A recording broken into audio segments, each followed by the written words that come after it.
The Nungate was a great place, indescribable. There were a big difference between Haddington.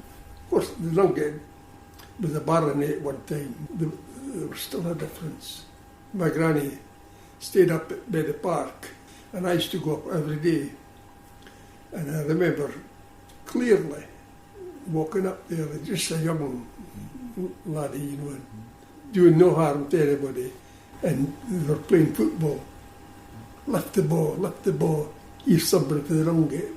But that was just an isolated incident, and that wee feeling between the Nungate gang and the town gang.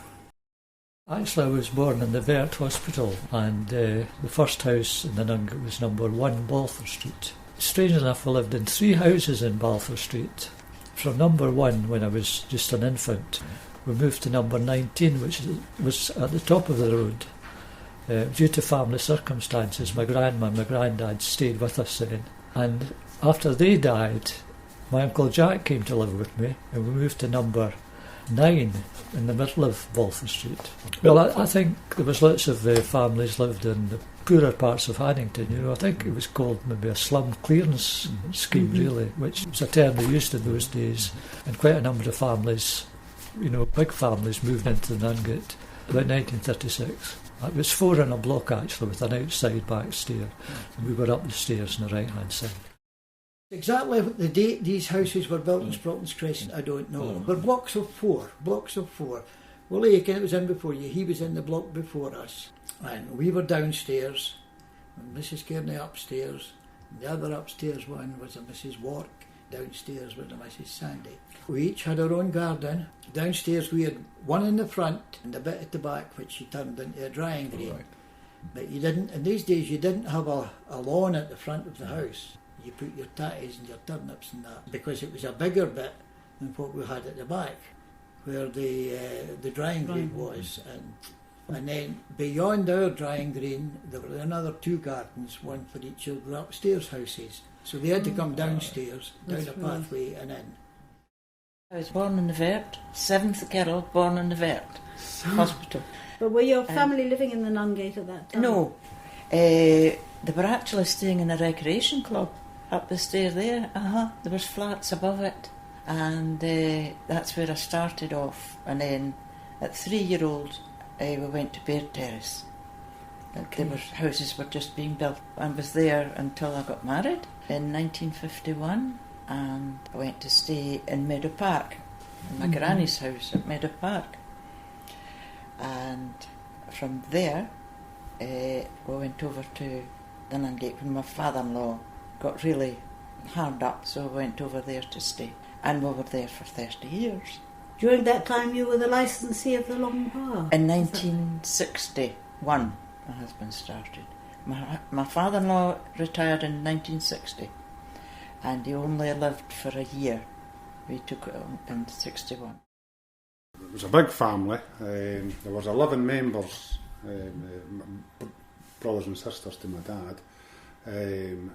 My granddad, William Ingle, had come to live in Haddington in the 1920s. His family originated from Yorkshire, and his wife, Mary Jane Drummond, was her name, and she was of the travelling people.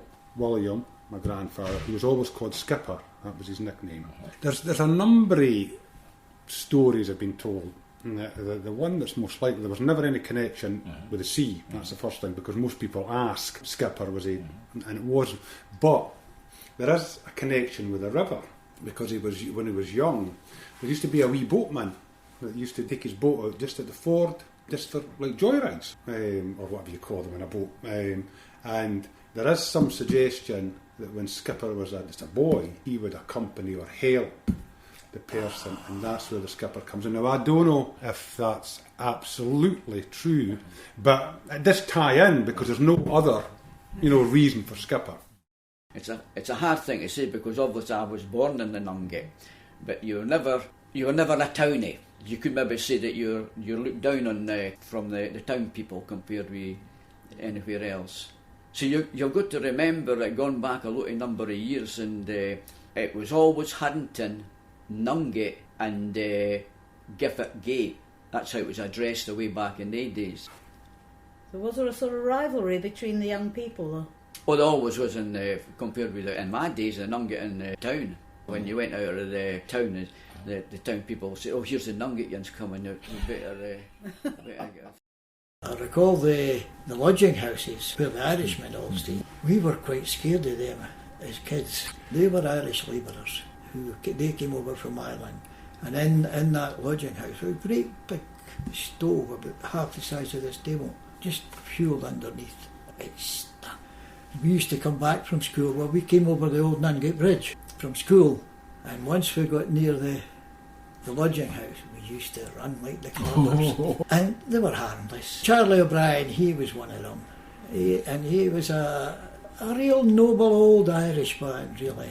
A lot of them were there, that was their permanent home. Oh, really? Aye. They were working on the farms or labouring, any kind of work they could get. People worked and worked. Well, it was quite easy to survive in East Lothian because the Garden of Scotland, look at the farms and that. The farmers got men, and there were a man called Mr. Briggs, well, the back of the George Hotel. He had a wee office there, and he used to get so much for each person he gave to the farmers. And the farmers employed a lot of people. Like Haddington, absolutely dependent on farmers. Still, yeah. The thing is, Ritchie and Jenkinson's, they were big market gardeners, and they had lorries coming down, and they stopped round about the bottom of the town and picked up people. And my mother was there with some sandwiches, and we jumped to one lorry, my uncle's lorry, into another lorry. We were up to Ritchie's and worked overtime. The berries, there's weed and beetroot.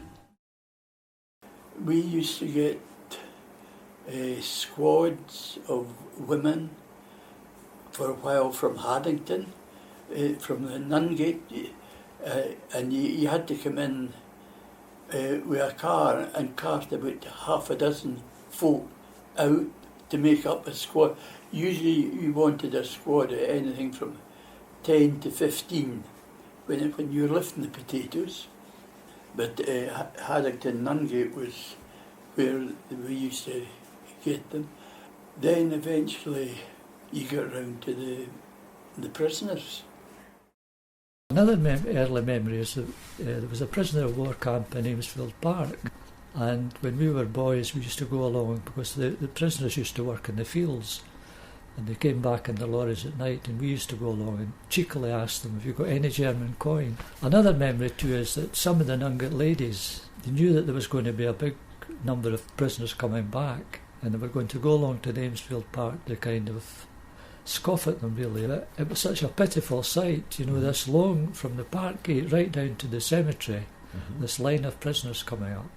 They realised, they were just like their own sons, completely changed their attitude. Yeah. But they made a transformation to the park because they really restored it in a way. They had a lovely miniature village built just at the park gates, which was much admired. We were actually involved in the flood in 1948, and we had to go upstairs to our neighbours upstairs. Had to vacate the house at that particular time. We had to go out the so-called kitchen. In the days it was called the scullery, the scullery window. I think it was about a day or so of rain, and of course the town at that time flooded quite easily. And as I say, that my father jumped out of the window to catch us in the way, and it took him up to his chest. So the water came in just like that? And as I say, when it came into the house, it was a case of what are we going to do next, and that was that. So we stayed the night upstairs. Not so much furniture, because in the days you hadn't enough and we hadn't carpets. Is what most of the damage is done in the flooded areas now. It was so-called the linoleum in the days, and that was that. Every year the town always flooded, and St Martin's Gate and all they were all more or less flooded every year, round about the August time. So as I say, every August it was more or less flooded. It was quite interesting to watch. The thing is, over there, it was really self-contained because of the shops that we had over there, as you've probably been told. With Lissy Barry's and Bob Dewar's.